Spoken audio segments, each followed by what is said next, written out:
The United States lost 418,500 soldiers in World War II. The United Kingdom lost 383,000. Canada lost 44,800, but the Red Army lost an estimated 10 to 13 million soldiers, more than 25 times the combined losses of these three nations. What drove the Soviet Union to sacrifice so many lives? Join me as we uncover the shocking reasons behind the Red Army's unprecedented losses and the human cost of their ultimate victory.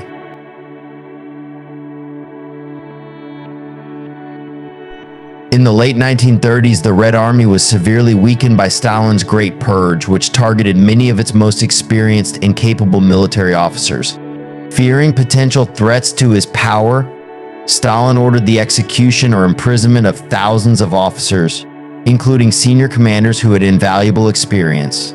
By the time World War II began, the Soviet military leadership was in disarray, with many inexperienced and poorly trained officers taking command. This left the Red Army without the strategic expertise it desperately needed at the start of the German invasion. On top of leadership issues, the Soviet forces were also poorly equipped and inadequately trained when they faced the well-prepared German army in 1941. The Red Army lacked sufficient modern weaponry, and many soldiers were sent into battle with outdated equipment. Their training was rushed and insufficient, making them ill-prepared to counter the fast-moving mechanized German blitzkrieg tactics. The Germans, with their advanced tanks, aircraft, and well-coordinated forces, were able to inflict devastating losses on the unprepared Soviet troops in the early stages of the war. This combination of weak leadership, poor equipment, and inadequate training contributed significantly to the Red Army's initial heavy casualties.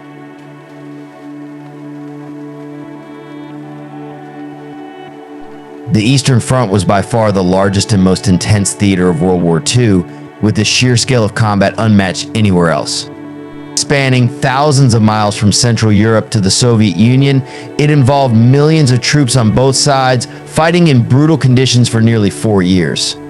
The fighting on this front was relentless, with battles of unimaginable ferocity and destruction as both sides poured resources and soldiers into the conflict. At the center of the Nazi-Soviet conflict was Hitler's goal to destroy the Soviet Union, which he planned through Operation Barbarossa. This invasion, launched in June 1941, was the largest in history, with millions of German soldiers entering Soviet territory. The Soviet Union was Hitler's main target, and battles like Stalingrad and Kursk were key moments in the war. These battles were among the bloodiest ever, with huge numbers of casualties as the Soviet Red Army fought hard to protect their land from complete destruction. The vast scale of these battles led to unprecedented losses. The Soviet Union mobilized an enormous number of troops to match the German advances, but this came at a staggering human cost. The battle stretched for months, with millions of soldiers involved, leading to continuous combat and catastrophic casualties on both sides. For the Red Army, each victory came with a heavy price, as the sheer intensity of the fighting resulted in a high death toll.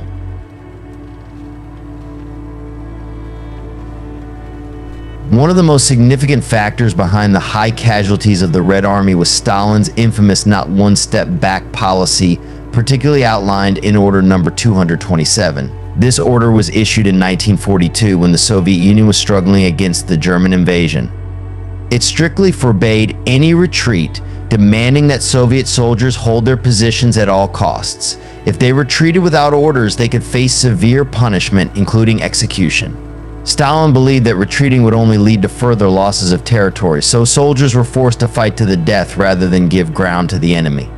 This led to countless deaths, as troops were often stuck in hopeless situations, forced to stand their ground even when it meant certain destruction. Another reason for the high casualties in the Red Army was their use of human wave attacks. Instead of using advanced military strategies, Soviet commanders would send large groups of soldiers into battle to overwhelm the Germans with sheer numbers. These attacks were often poorly organized and lacked proper planning, leading to many unnecessary deaths. Sometimes soldiers were sent in with little to no weapons or support, making it almost impossible to succeed. While these attacks sometimes wore down the enemy, they came at a huge cost, with thousands of soldiers losing their lives in each assault. Soviet leadership under Stalin was more focused on achieving victory than on preserving the lives of their soldiers. There was little regard for the individual soldiers' well-being, and as a result, reckless offensives were often ordered no matter the human cost. Soviet commanders were under extreme pressure to push back the Germans, and they often sent troops into dangerous and ill-prepared operations. The idea was that victory, no matter the price, was the ultimate goal, even if it meant losing millions of soldiers in the process. This approach led to countless unnecessary deaths and played a significant role in the Soviet Union's massive casualty numbers during World War II.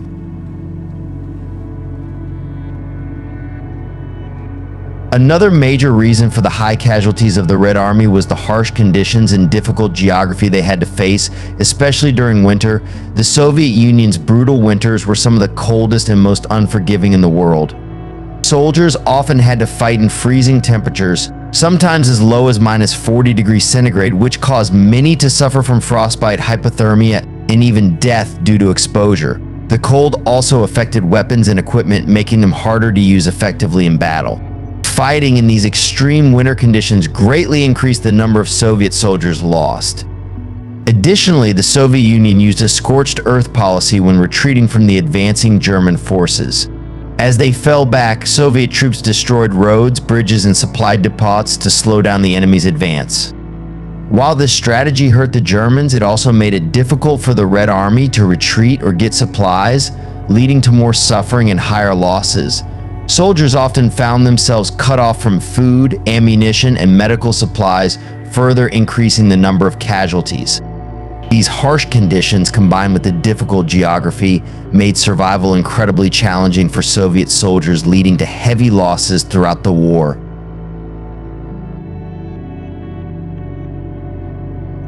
One major factor contributing to the Red Army's heavy losses was the prolonged and exhausting nature of the Eastern Front conflict. The conflict between the Soviet Union and Nazi Germany lasted for 4 years, from 1941 to 1945, with almost constant combat. Massive military operations took place one after another, such as the battles of Stalingrad and Kursk, draining Soviet resources and costing countless lives. The Red Army was engaged in some of the largest and bloodiest battles in history, with soldiers fighting continuously under harsh conditions for extended periods. This non-stop fighting took a heavy toll, both physically and mentally, on Soviet troops, leading to enormous losses. Despite these heavy losses, the Soviet people's sacrifices were pivotal in defeating the Nazi regime.